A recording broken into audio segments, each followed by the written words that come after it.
It's funny how life has a way of catching you off guard when you least expect it. For years, I'd thought of Dylan as my stepson, plain and simple. He was just a kid when I married Greg. Awkward, lanky, all limbs and shaggy hair that always fell into his eyes. Back then, I was the fun stepmom, the one who made sure his favorite snacks were in the pantry and drove him to soccer practice when Greg had to work late. But now Dylan is 22, and somehow, without me noticing, he's transformed. It hit me one afternoon, completely out of the blue. I was unloading groceries and he walked into the kitchen. He was wearing a fitted t-shirt that clung just enough to hint at the definition in his arms, the kind of physique you don't get by accident. He smiled at me, that same boyish grin he's always had, but it landed differently this time, like a jolt, like something waking up inside me that I didn't want to name. I shook it off, told myself I was being ridiculous. But the thing about realizations is that once they happen, you can't unsee them. Every time I caught a glimpse of him after that, it was like my brain was working overtime, noticing things I'd never noticed before. The way his jawline had sharpened, the way he carried himself now, more confident, more self-assured. Even his voice, it was deeper, steadier, with this edge of authority that made me listen differently. It wasn't just his looks, though. It was his presence. Dylan used to blend into the background, a quiet kid who kept to himself. But now, he filled a room without even trying. It wasn't arrogance. It was just this effortless kind of magnetism that I couldn't ignore. At first, I convinced myself it was maternal pride, that I was just proud of the man he was becoming. But pride doesn't make your heart skip when someone brushes past you. It doesn't make you hyper-aware of how close they're standing, or how their laugh lingers in the air long after they've left the room. I'd catch myself staring sometimes, quickly looking away when I realized what I was doing. I hated myself for it. I mean, what kind of person even entertains thoughts like that? He's my stepson, for God's sake. And Greg is the kind of man who trusts me completely, who would never in a million years question my intentions. But Dylan wasn't a kid anymore, and no matter how much I tried to deny it, I couldn't unfeel the shift that had happened inside me. It wasn't just that he looked like a man now. He was a man. A confident, capable, strikingly handsome man. And I hated that I noticed. I hated that I couldn't stop noticing. I told myself it would pass, that it was just a phase or some twisted reaction to the monotony of daily life. But deep down, I knew better. This wasn't some fleeting thought I could shake off. It was real and it was dangerous. It started as a normal evening, or at least it seemed that way. Greg was out of town for a few days, something about a conference in Dallas, and the house felt unusually quiet with just Dylan and me. I tried to keep myself busy, laundry, answering emails, even tidying up the pantry, anything to keep my mind occupied. But as the sun started to set and the sky burned with streaks of orange and pink, I found myself in the kitchen, prepping a simple dinner. From the window above the sink, I saw Dylan out in the driveway, tinkering with his car. He'd been at it for hours, and I figured he was probably trying to distract himself too. Greg's absence always seemed to make him restless. I glanced out casually at first, but my eyes lingered longer than they should have. He was shirtless, his lean, sculpted back catching the last rays of sunlight. His jeans hung low on his hips, stained with oil and dust, and his muscles flexed and shifted as he leaned over the hood of the car. There was something so unself-conscious about him, so natural in the way he moved, that it made my chest tighten. I felt a pang of something I didn't want to name, didn't dare name. I forced myself to turn back to the stove, stirring the pot of pasta sauce with a little more vigor than necessary. Get a grip, Emily, I thought, almost laughing at the absurdity of it. But even as I tried to shake it off, I could feel my pulse quicken when I heard the screen door creak open. "Smells good," Dylan said, his voice coming from behind me. I didn't turn around right away. I couldn't. I focused on the sauce, the simmering bubbles that seemed suddenly fascinating. "Thanks," I managed, my voice steadier than I expected. "Should be ready soon. You hungry?" "Starving," he said, and I could hear the smile in his voice. When I finally turned around, I wasn't prepared for how close he was standing. Just a step or two away, his face still damp with sweat, his hair slightly tousled. He had a water bottle in his hand, and as he lifted it to his lips, I noticed the way his throat moved as he drank. It was such a small, mundane thing, but for some reason, it made my stomach flip. "You've been out there all day," I said, trying to sound casual. "Take a break for once." "Almost done," he replied, leaning casually against the counter. His gaze met mine, and for a split second, neither of us looked away. It wasn't awkward. It was charged, like the air before a storm. I turned back to the stove, pretending to check the sauce again, but my hands felt clumsy, and my thoughts were a jumble. When I reached for the salt, Dylan moved at the same time, his hand brushing against mine. It was such a small accidental thing, but it felt like the world stopped for a moment. "Sorry," he murmured, his voice quieter now. "No, it's fine," I said quickly, stepping back to put some distance between us. But my skin burned where he'd touched me, and I couldn't bring myself to look at him. He didn't move right away, and I could feel him watching me. The silence between us stretched, heavy and unspoken, until finally, he turned and walked out of the kitchen. I stood there for what felt like forever, staring at the sauce that had started to bubble over the edge of the pot. My heart was racing, my thoughts spiraling. I told myself it was nothing, just an innocent moment that I'd blown out of proportion. But deep down, I knew it wasn't nothing. And I wasn't sure which scared me more, the fact that I'd felt it, or the fact that, for a fleeting moment, I thought he might have felt it too. I thought I could brush it off, bury the unease from that fleeting moment in the kitchen. I told myself it was just an overreaction, a trick of the mind brought on by Greg's absence and the quiet house. But as the days turned into weeks, the atmosphere between Dylan and me shifted in ways I couldn't ignore. It was subtle at first. Dylan started spending more time around me, popping into the kitchen while I cooked, or joining me on the couch when I was reading or watching TV. These weren't unusual behaviors on their own, but there was something different in the way he moved, the way he spoke. He was more attentive, more deliberate, like he was testing the waters without saying a word. One evening, I was reorganizing the bookshelves in the living room when Dylan came in with a basket of folded laundry. He set it down on the coffee table and offered to help. I told him I didn't need it, but he stayed anyway, taking the books from my hands and placing them on the shelf. "You've got a system or something?" he asked, glancing at the stacks on the floor. "Not really," I said, trying to sound casual. "Just putting the ones I've read on the top shelf." He picked up a book and flipped through it. "You've read all these?" "Most of them," I replied, glancing at him briefly before looking away. "You must read a lot," he said, his tone light, but his eyes lingered on me for a moment too long. There was a weight to the way he looked at me lately, a quiet intensity that made my pulse quicken. I tried to tell myself I was imagining it, but it wasn't just in his eyes. It was in the way he stood closer than he used to, the way his voice softened when he spoke to me, the way he found reasons to linger in whatever room I was in. Another night, we ended up watching a movie together. It was something light, a comedy, but the air between us felt anything but. He sat close, not close enough to make it obvious, but close enough that I could feel the warmth of him next to me. Halfway through the movie, I reached for the popcorn bowl at the same time he did, and our hands brushed. I laughed nervously, pulling mine back, but he didn't move his. Instead, he looked at me, his expression unreadable, but intense. "You okay?" he asked softly. I nodded too quickly, my heart pounding. "Yeah, just tired, I guess." He didn't say anything, but he didn't look away either. I had to force myself to focus on the screen, pretending the moment hadn't happened, even though I could feel the tension like a physical weight between us. The next day, he offered to help me with the groceries. It was something he'd done plenty of times before, but this time felt different. When I handed him a bag, his fingers brushed mine, lingering for just a second too long. I looked up at him and he was already watching me. "Thanks," I said quickly, stepping back, but my voice sounded too high, too forced. "Anytime," he replied, his tone easy but his eyes serious. These moments kept happening, small but undeniable. A touch here, a glance there, a conversation that felt too charged for what it was.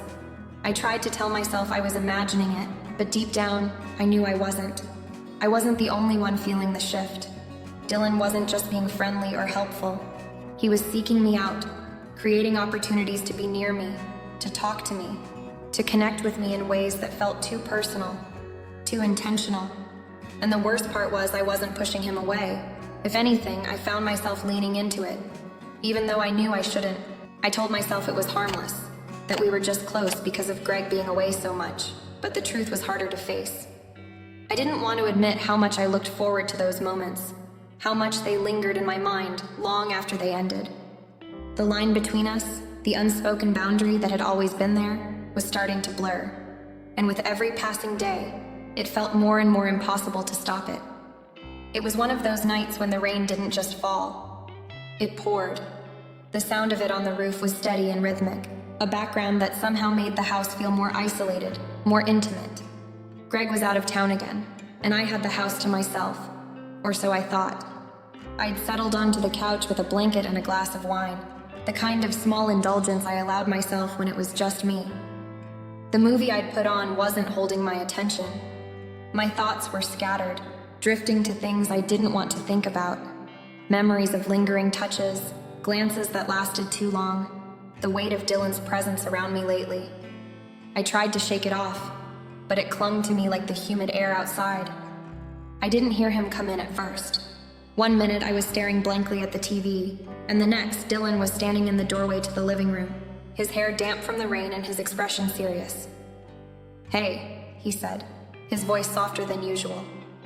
"You're up late." I startled, sitting up straighter. "I didn't know you were home. I thought you were out with friends." "I was," he said, stepping into the room. He didn't sit down, but stood a few feet away, his hands shoved into his pockets. "But I needed to talk to you." His tone made my stomach tighten. There was something in it I couldn't quite place. Nervousness, maybe, or hesitation. Whatever it wasn't like him. "Everything okay?" I asked, trying to keep my voice light, though my heart had started to race. He nodded, but he still didn't sit down. Instead, he looked at me in a way that made me feel exposed, like he was seeing past the casual ease I was trying to project. "Emily," he said, and the way he said my name sent a shiver through me. "There's something I need to say, and I don't know how to say it without it sounding wrong."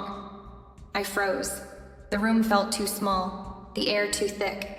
I wanted to tell him to stop, to leave it unsaid, but I couldn't make the words come out. He ran a hand through his damp hair, looking down for a moment before meeting my eyes again. "I've been thinking about you, about us." "Dylan," I started, my voice barely above a whisper. Just let me say it," he interrupted, his tone almost pleading. He took a step closer, and I felt my breath catch. "I know it's wrong. I know I shouldn't feel this way, but I can't help it. You're all I think about." The room spun, and I gripped the edge of the couch, trying to steady myself. This wasn't happening. It couldn't be happening. "Dylan," I said again, more firmly this time. "You can't. This isn't. I know," he said quickly, his voice rising with emotion. "I know it's messed up, okay? But it's real. I've tried to ignore it, to push it down, but I can't anymore." He sat down beside me, closer than he should have, and I felt the warmth of him, the tension radiating off him like a physical force. I wanted to move away, but I couldn't. "You feel it too, don't you?" he asked, his voice soft but insistent. I opened my mouth to deny it, to say something that would put an end to this, but the words wouldn't come. He was looking at me with so much intensity, so much vulnerability, and I felt my resolve slipping. "Dylan," I whispered, my voice trembling. "This is complicated." "That's not a no," he said, a faint, bitter smile tugging at his lips. "You're not telling me I'm crazy." I closed my eyes, trying to block out the weight of his words, the truth they carried. "It doesn't matter what I feel," I said finally, my voice shaking. This can't happen." "But you do feel it," he pressed, leaning closer. "Don't lie to me, Emily. Don't lie to yourself." I felt tears prick my eyes, but I refused to let them fall. Even if I did, it wouldn't change anything. This would destroy everything.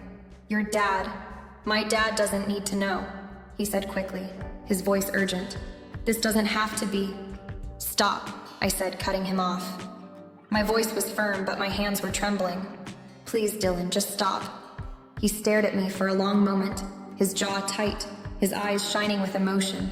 And then, before I could react, he reached out and took my hand in his. His touch was gentle, hesitant, but it sent a jolt through me all the same. "I'm not asking you for anything," he said quietly.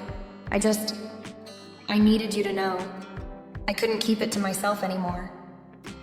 I pulled my hand away, my heart pounding so hard it hurt. "You shouldn't have said anything," I said, my voice breaking.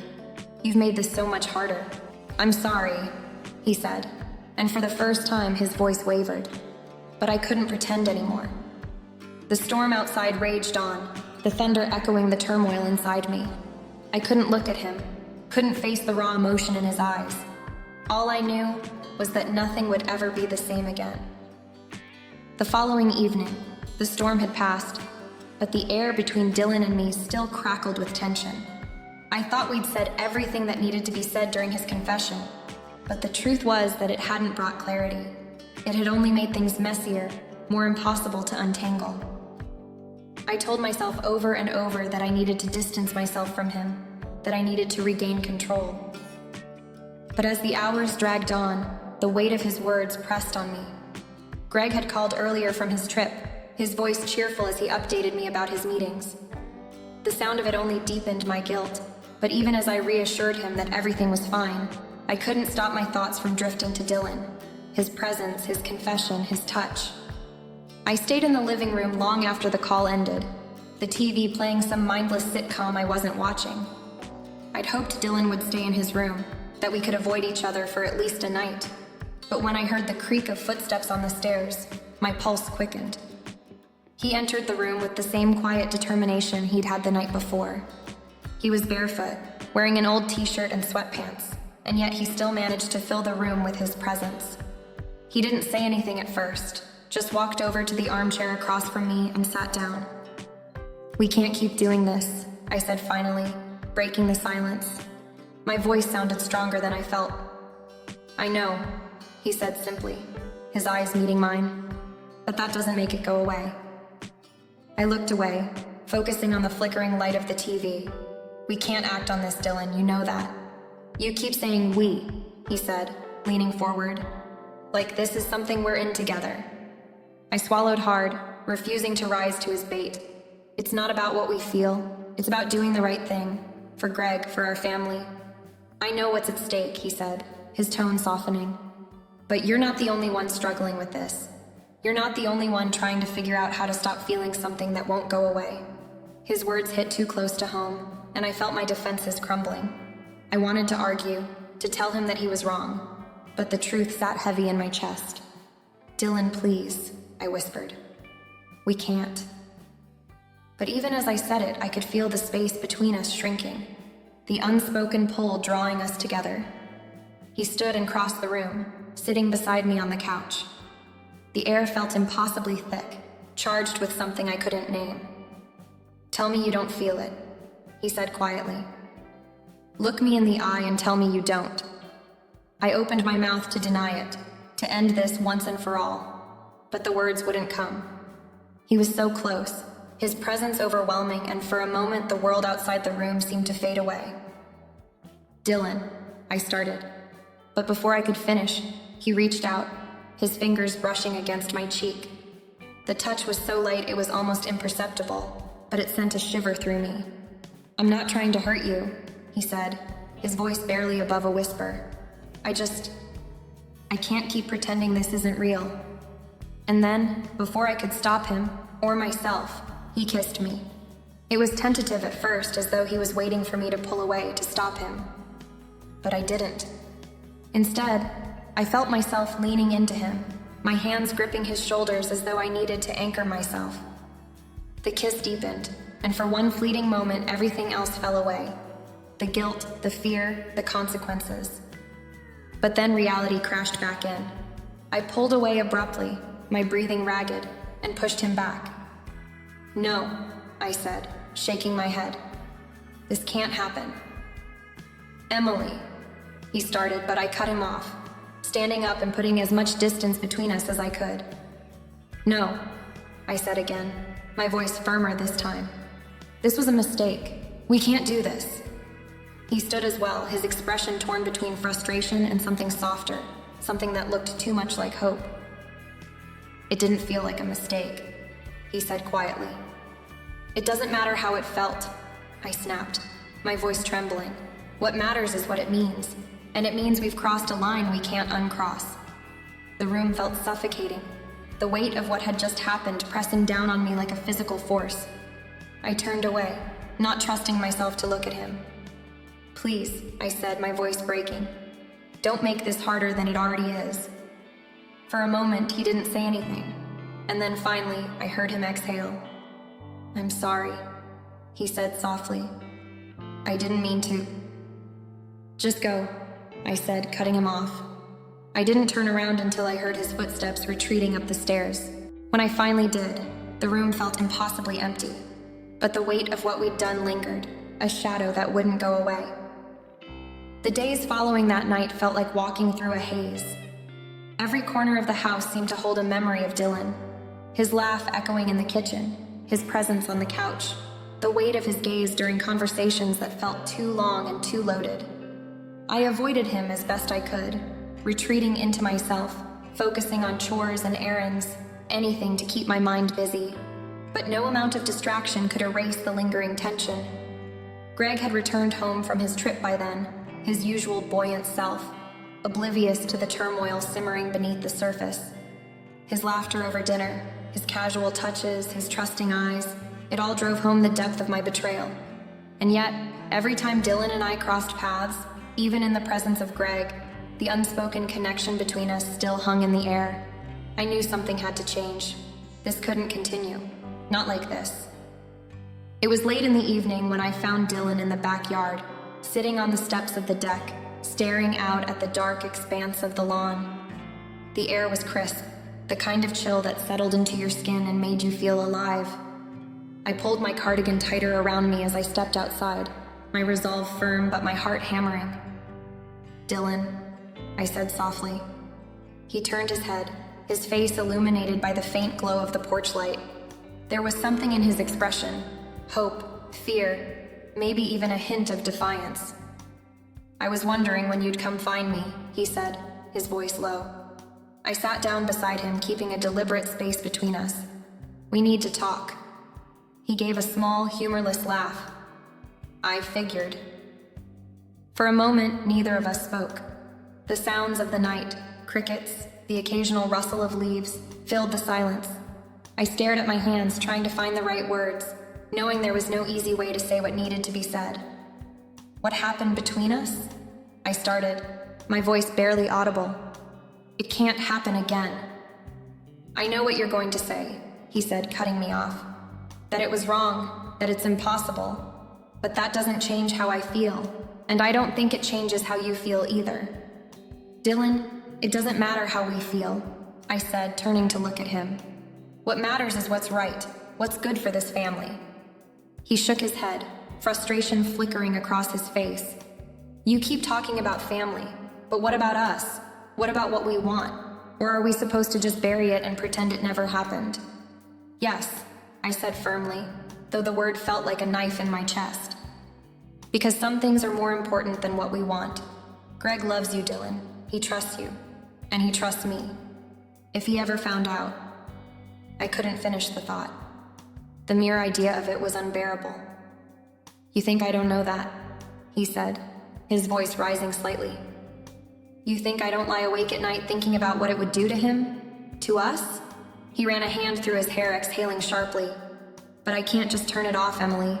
I've tried and I can't. I felt tears prick at the corners of my eyes, but I blinked them away. Neither can I admitted quietly. But that doesn't mean we have a choice. We've already crossed a line, Dylan. If we don't stop now, we'll destroy everything. He looked at me then, his eyes searching mine, as though he was trying to find a reason to argue, a shred of hope to cling to, but he didn't find one. I can't lose you, he said finally, his voice breaking. You're not losing me, I said, reaching out to place a hand on his arm. But we have to redefine what we are to each other. We have to let this go, for Greg, for ourselves, for the life we've built together as a family. He didn't respond right away. He just looked out at the yard, his jaw tight, his eyes glistening in the dim light. "Okay," he said at last, his voice barely above a whisper. "Okay, I'll let it go." The words felt like both a relief and a wound. I knew it was the right thing, the only thing, but it didn't make it any less painful. I stood, my legs trembling slightly, and he followed suit. For a moment, we just stood there, the distance between us feeling both immense and too small. "Thank you," I said softly, my voice trembling. He nodded, his eyes never leaving mine. "Good night, Emily." "Good night, Dylan." I watched as he turned and walked back inside, the screen door clicking shut behind him. I stayed on the steps for a long time, staring out into the darkness, letting the cold seep into my skin. It was over. It had to be. But as I sat there, alone in the quiet of the night, I couldn't shake the feeling that some part of me would always carry the weight of what we'd almost become.